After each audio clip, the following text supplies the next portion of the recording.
రెండేళ్లలోనే ఆంధ్రప్రదేశ్లో చీకట్లను పారద్రోలామని ఆ రాష్ట్ర ముఖ్యమంత్రి చంద్రబాబు ప్రకటించారు. రైతులకు ఉచితంగా 15 లక్షల కొత్త పంపు సెట్లు అందించబోతున్నట్లు చెప్పారు.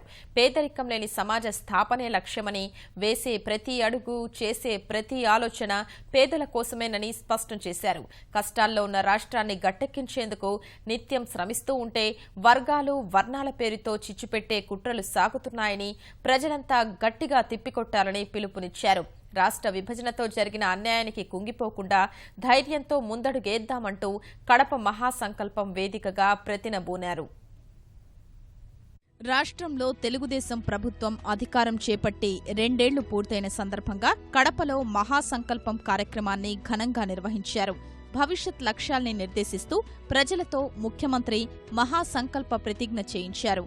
రాష్ట్ర వ్యాప్తంగా మంత్రులు, ప్రజాప్రతినిధులు, అధికారులు టీవీల్లో ప్రత్యక్ష ప్రసారాల ద్వారా వీక్షిస్తూ ప్రతిజ్ఞను అనుసరించారు.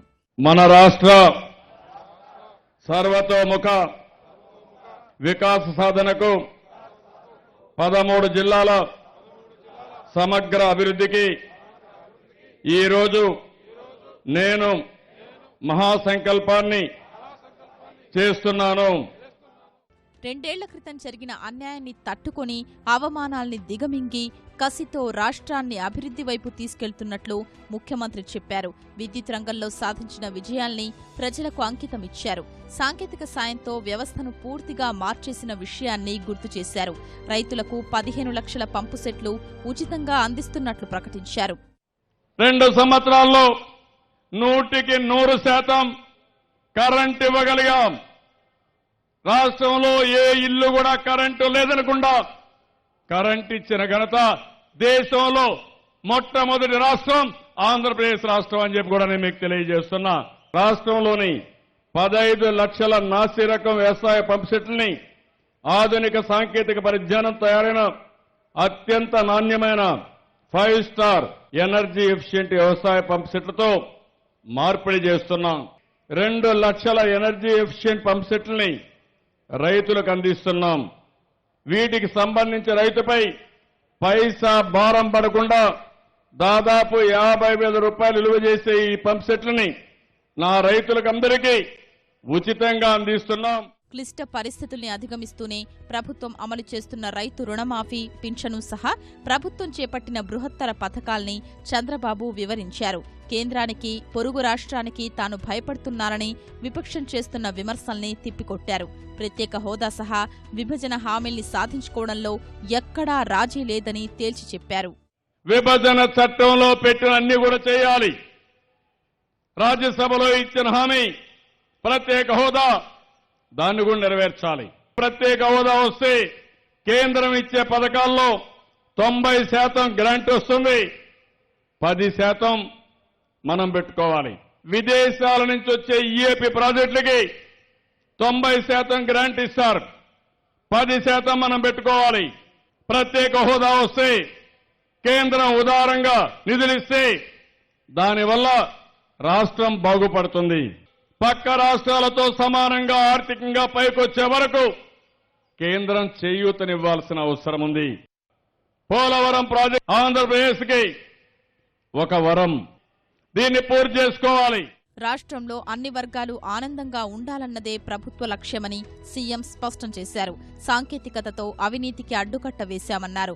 వచ్చేడాది 100% గ్యాస్ అందజేయాలన్నది లక్ష్యంగా నిర్దేశించుకున్నట్లు వివరించారు. వచ్చే 3-4 ఏళ్లలో ప్రతి ఇంటికి కుళాయి ఏర్పాటు చేస్తామన్నారు. నీటి పొదుపు ఆవశ్యకతను వివరించారు. ఆర్థిక అసమానతలు తొలగించేందుకే 2 దశల్లో పల్స్ సర్వే నిర్వహిస్తున్నట్లు తెలిపారు. భూమిని జలాశయంగా ఉపయోగించుకోవాలి. సర్ఫేస్ డ్యాములు ఏవైతున్నాయో రిజర్వాయర్లకు కూడా ప్రాధాన్యత ఇవ్వాలి. ఎక్కడికక్కడ చెక్ డ్యాములే కాకుండా అన్ని ఇళ్లలో ఇలాంటి ఇంకుడు గుంతలు దవ్వాలి. మన ఊర్లో పడే వర్షం మన ఊర్లోనే భూగర్భ జలాలుగా మారాలి. కరువు మనలో చూస్తే భయపడాలి తప్ప కరువుకు మనం భయపడడానికి వీలు లేదు. ఇది సాధ్యం, సాధిస్తామని ఈ మహాసంకల్పంలో మీరందరూ కూడా ముందుకు రావాల్సిన అవసరం ఉంది.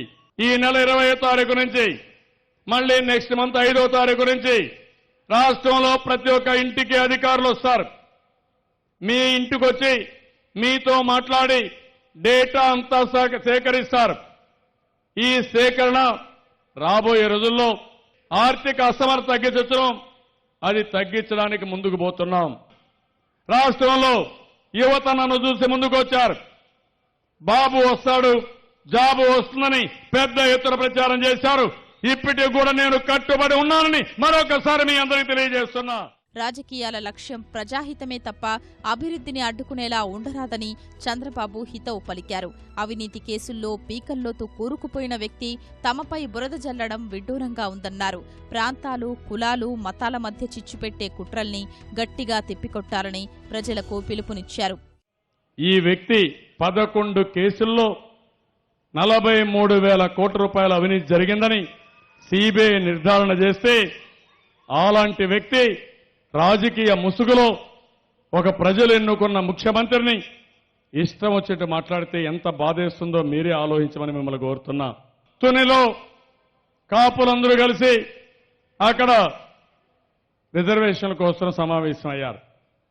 నేను అడుగుతున్నాను, ట్రైనింగ్ చేసిన తప్పని అడుగుతున్నా. ఆ ట్రైన్ని అతి దారుణంగా కాల్చేశారు. ప్రజలందరూ భయభ్రాంతులయ్యారు.